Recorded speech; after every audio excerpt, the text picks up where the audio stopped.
Serena Bocchino is a New Jersey-based contemporary multimedia artist renowned for her abstract works, which are influenced by music, movement, and nature.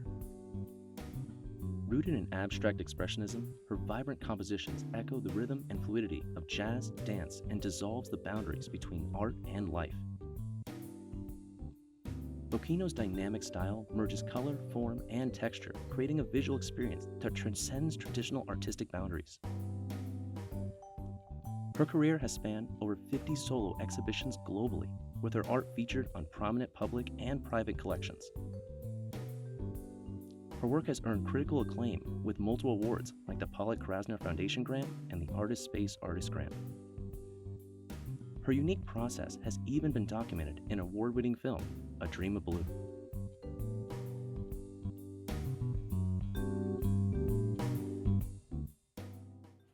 Hi, welcome to Garden State of the Arts. Today I'm here with artist Serena Bocchino. Hi Serena, how are you? Hi Kate, good, thank you. Thank you so much for having me today. Thank you for being here, it's been great. So Serena, what inspired you to become an artist? I think I'd have to say my mother, which a lot of people might say, you know, about when they start out. But my mom and my grandmother were both artists. Oh, wow. My grandmother lived with us, so she did textile work. And my mom was more trained, like she went to High School of Music and Art and Cooper Union in New York, and she was very much trained to be an artist. She did work more in the commercial art field, but of course, when she got married and had children, and she continued doing her work, and it became more about the fine art end of being an artist. With that encouragement and with that support system at home being very artistic, did anyone else in your family do art, or was it just you? Like, what was it like coming home as a child? Okay, so yes, I have 5 siblings, and we were all very creative, artistic, some in music, some in writing. I was very involved in visual arts, my sister was as well, because we always wanted to make things. And I think at that time, like I'd come home, a memory would be I'd come home from school, throw my book bag over, and just join the rest of the family that were doing paper mache at the kitchen table or something. And my mom would teach us about creating the structures that you need of wire, actually, before you lay the paper mache on. So it was very, you know, you're always learning about creating things and stuff. And I think as a young person, I was the one that just kept doing it. My brother was a musician. He continued to do that also as an adult. And my other brother, who's a writer. But, you know, if you just keep doing it and kind of getting encouragement, not only from your family, but I'd always like win awards. When I was 10, if I'd enter an award, I'd win something or enter a competition. So those little things kind of carried through when you keep doing that into your 20s and then older, and so very encouraging. That's lovely. Validation for everything you're doing as well. Exactly. So besides your family, were there any other artists that influenced your work today? Absolutely. There were many artists who spoke into my life and that inspired me just by even looking at their work. I was like, wow, look at that artist, and very encouraged. So I did have an internship in graduate school. I worked for a wonderful artist named Susan Rothenberg. I worked for her for almost 10 years. And just to see her work, watch her work, be involved in her studio practice, and creating even a friendship was very inspiring and influential to my work even till today. Another artist I worked with, her name is Pat Steer, and I was able to work on a project at the new museum with her and learning the Soluit technique, which is wall painting and wall drawing, was very, very special. And in fact, working collaboratively was inspiring for me. Wow.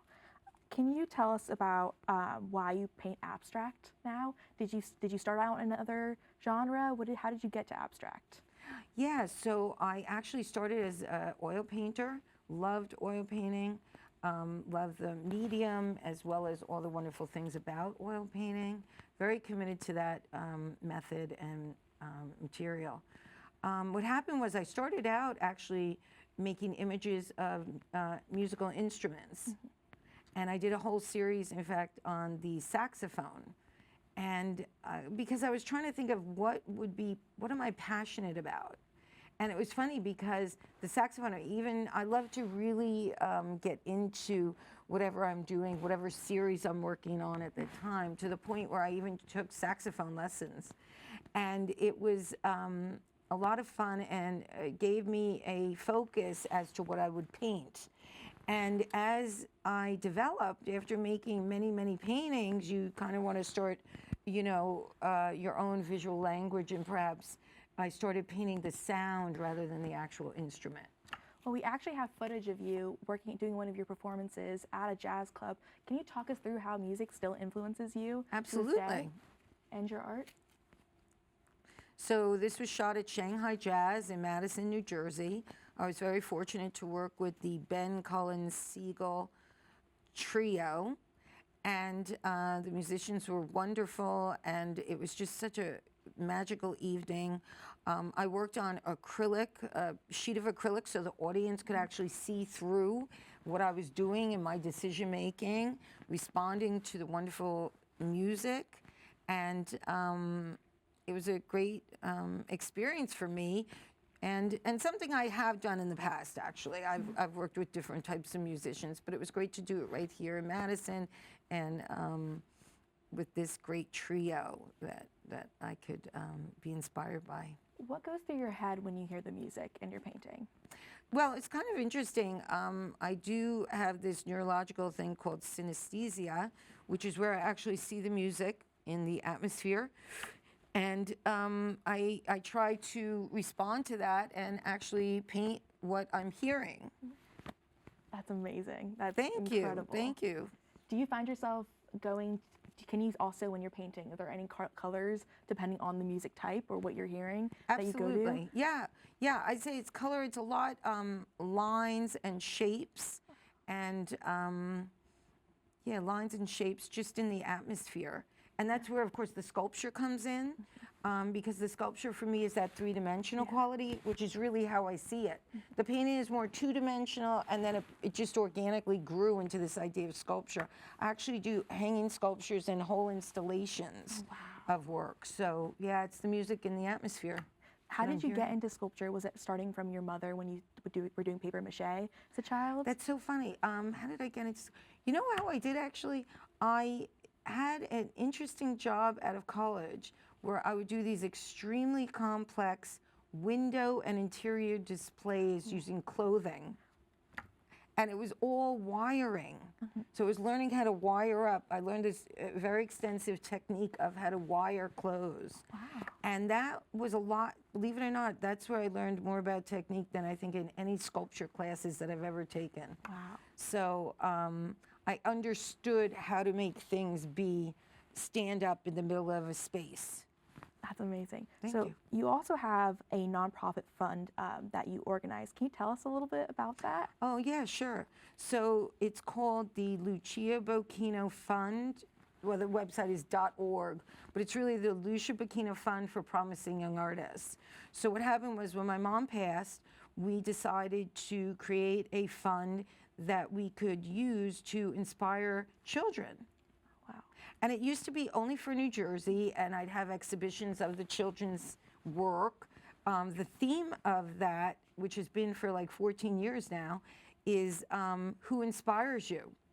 But it has to be a woman in your life that inspires you. So many times we get portraits or pictures that the children would draw of them with this woman. So it could be an auntie, a sister, a mom. It could be a celebrity, whatever. But we've kept that theme for all those years. And what happened during the pandemic, where there was so much stress and it was difficult, my daughter Rachel said, let's make it online. And guess what? We got so many submissions from Italy, from Japan, from Iran, from Scotland, from England, from Ireland, from all over the world. That's amazing. And it was so exciting. So we've kept it online because it's really been such a broad response, and hundreds of children responding. And now we even get emails questioning, what are you going to do with this year? When can we submit? So, and we do a live Instagram on Mother's Day. So yeah, that's the organization.